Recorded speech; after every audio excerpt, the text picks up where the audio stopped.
सुप्रभात बच्चों, मैं उषा रानी आपके Hindi educator SRBPS online classes में आपका स्वागत करती हूँ। तो बच्चों, आज हम करेंगे पत्र प्रारूप।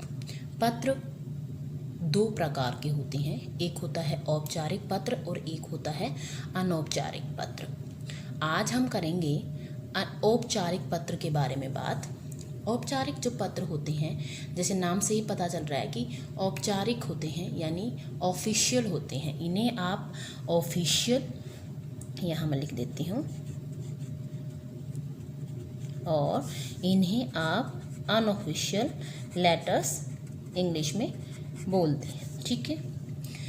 औपचारिक जो पत्र होते हैं वे 3 प्रकार के होते हैं, जैसे मैंने यहाँ पर दिखाया है। सबसे पहला होता है प्रार्थना पत्र, जिसमें हम प्रार्थना करते हैं, जैसे किसी कार्यालय वगैरह में लिखने के लिए, किसी कार्य वगैरह में कोई अपनी बात कहने के लिए, उनसे कुछ मांगने के लिए, जैसे प्रमाण पत्र वगैरह लेने के लिए, किसी व्यवस्था को करवाने के लिए, इनके लिए क्या होता है, प्रार्थना पत्र लिखे जाते हैं।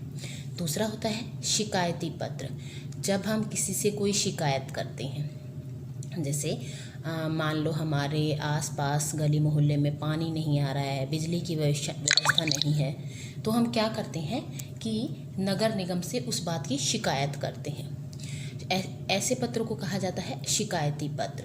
और सबसे तीसरा जो होता है वो होता है आवेदन पत्र। आवेदन पत्र जो होते हैं वो किसी पद के लिए आवेदन करना, यानी किसी पोस्ट के लिए अप्लाई करने के लिए इन पत्रों का लेखन किया जाता है। तो आपकी कक्षा के अनुसार आज हम करेंगे प्रार्थना पत्र और अगली वीडियो में हम करेंगे शिकायती पत्र। ठीक है। प्रार्थना पत्र में देखिए, मैंने यहाँ पर एक विषय लिखा है, विद्यालय छोड़ने का प्रमाण पत्र लेने के लिए प्रधानाचार्य को पत्र लिखेंगे। तो ये प्रार्थना पत्र है।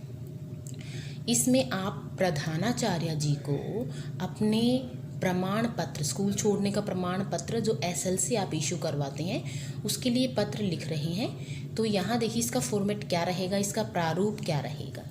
सबसे पहले ये जो हिस्सा है, पहले क्या होता था, हम इधर लिखते थे, लेकिन अभी 4-5 सालों से इसका जो फॉर्मेट है वो पूरी तरह से बदल गया है और हमने इसे यहाँ इस तरफ लिखना, बाएं हाथ की तरफ लिखना शुरू कर दिया है। ठीक है। तो सबसे पहले जैसे मैंने ये बताया, परीक्षा भवन क ख ग, इसका अभिप्राय है पत्र लिखने वाले का पता। यहाँ आपको केवल ये समझाने के लिए दिया गया है, क्योंकि सभी का जो पता होता वो तो अलग अलग होगा। तो हम यहाँ पर कोई भी पता लिखकर अगर मान लो बच्चों को समझाने की कोशिश करते हैं तो वो हर बार उसी पते को लिख देते हैं। तो ये केवल 10वीं या जो बोर्ड की परीक्षाएं होती हैं उन लोगों के लिखने के लिए होती है, ताकि वो अपना होम एड्रेस वहाँ पर ना लिखें। ये केवल एक प्रारूप बना दिया गया है, लेकिन है क्या ये, पत्र लिखने वाले का पता। अगर मान लो आपको कभी ऐसा प्रार्थना पत्र लिखना पड़े तो यहाँ परीक्षा भवन क ख ग ना लिखकर आप यहाँ पर अपना पता लिखेंगे। ओके। उसके बाद ये जो लाइन मैंने स्केच की है ये है रिक्त, यानी ये लाइन यहाँ पर एक रिक्त रहेगी। आप ऑब्वियस सी बात है कि लाइनों वाले पेज पर ही लिखेंगे। तो दिनांक, फिर लिखेंगे हम तिथि, 23 जुलाई, जैसे आज है 23 जुलाई 2020, तो ये है हमारी तिथि। और तिथि लिखने का भी फॉर्मेट यही होता है। कई बच्चे इसे लिखेंगे 23/07/20। ये क्या है, ये गलत है। हम इस प्रकार से नहीं लिखेंगे, इस प्रकार से लिखेंगे। ओके। इसके बाद हम क्या करेंगे, एक और लाइन छोड़ देंगे। देखिए जो दिनांक होती है वह बहुत मैटर करती है। सामने वाला उसी डेट या दिनांक को देखकर यह डिसाइड भी करता है कि उसे यह लेटर, यह पत्र कब मिला था। ठीक है। उसके बाद ये जो मैंने एड्रेस लिखा है ये है पत्र पाने वाले का पता। ये क्या है, पत्र पाने वाले का पता। तो हम प्रधानाचार्य जी को लिख रहे हैं तो हम लिखेंगे प्रधानाचार्य जी। पहले क्या होता था, पहले जो फॉर्मेट होता था उसमें यहाँ पर सेवा में शब्द जोड़ दिया जाता था, लेकिन आजकल जैसे इंग्लिश में टू ख़त्म हो गया है लेटर राइटिंग में, उसी प्रकार से सेवा में भी ख़त्म हो गया है। इसके अलावा यहाँ पर अल्प विरामों का प्रयोग किया जाता था, अब यहाँ पूर्ण विराम का प्रयोग किया जाता था। अब ये सारी चीज़ें यहाँ से हट गई हैं, इनमें कुछ चेंज आ गया है। ठीक है। तो अब हम लिख रहे हैं प्रधानाचार्य जी, श्री रामा भारती पब्लिक स्कूल, बहादुरगढ़। ठीक है, यहाँ पर आप झज्जर भी जोड़ सकते हैं अगर आप लिखना चाहें तो। उसके बाद हम क्या करेंगे, एक लाइन दोबारा से रिक्त छोड़ देंगे, एक लाइन दोबारा से रिक्त छोड़ देंगे और उसके बाद हम शुरू करेंगे अपना पत्र लिखना। ठीक है, तो उसके लिए हमें क्या होता है, जो ऑफिशियल लेटर होते हैं, जो प्रार्थना पत्र होते हैं, औपचारिक पत्र होते हैं, उनमें विषय लिखा जाता है। और यह विषय क्यों लिखा जाता है, ताकि हम पत्र के बारे में संक्षिप्त निर्देश दे सकें। सामने वाले जो ऑफिस में जो भी व्यक्ति बैठते हैं, ऑब्वियस सी बात है उनके पास बहुत सारा काम होता है, तो वे विषय को देखकर ही यह निर्धारित करते हैं कि यह पत्र उनके पढ़ने लायक है या पढ़ने के लिए है, ये उनका काम का है या नहीं है।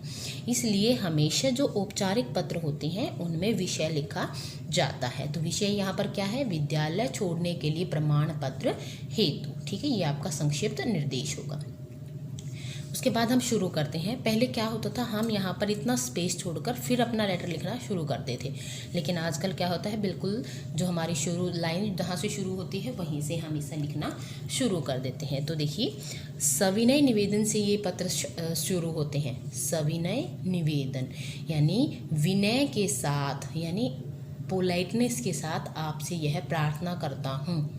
सविनय निवेदन का अभिप्राय यह होता है कि मैं विनय के साथ आपसे यह निवेदन करता हूँ कि मैं आपके विद्यालय में कक्षा, यहाँ पर आप अपनी कक्षा मेंशन करेंगे, 5वीं है तो 5वीं, 6ठी है तो 6ठी, 7वीं है तो 7वीं, जो भी आपकी कक्षा है, कि छात्रा हूँ या छात्र हूँ, जो भी आप हैं। मेरे पिताजी दिल्ली के एक कार्यालय में कार्यरत थे, लेकिन अब उनका स्थानांतरण दिल्ली से कानपुर हो गया है। मेरा पूरा परिवार उनके साथ कानपुर जा रहा है। मैं यहाँ अकेली नहीं रह सकती, मुझे भी उनके साथ वहीं के विद्यालय में दाखिला लेना होगा। तो ये क्या था, ये थी हमारी पत्र की विषय वस्तु, यानी जिस विषय पर हमने यह पत्र लिखा है, जो बात हम सामने वाले के सामने रखना चाहते हैं, यह था वह, यानी पत्र का मुख्य विषय वस्तु, यानी पत्र का विवरण। ठीक है, इसमें आप क्या करेंगे, इसके लिए मैंने आपको यहाँ पर एक छोटा सा बॉक्स बनाकर समझाने का प्रयास किया है। सबसे पहले हम देते हैं अपना परिचय, जैसे हमने यहाँ दिया, सविनय निवेदन यह है कि मैं आपके विद्यालय में ये कक्षा की छात्रा हूँ। उसके बाद आप अपनी समस्या का जिक्र करेंगे कि मेरे पिताजी दिल्ली के एक कार्यालय में कार्यरत थे, अब उनका स्थानांतरण दिल्ली से कानपुर हो गया है, मेरा पूरा परिवार उनके साथ जा रहा है। और उसके बाद है प्रभाव, इससे आप कैसे प्रभावित हुए, आप यहाँ अकेले नहीं रह सकते, आपको भी वहाँ जाना होगा। तो इसके बाद ये था आपका विषय वस्तु, ये क्या थी आपकी पत्र की विषय वस्तु। उसके बाद आती है आशा।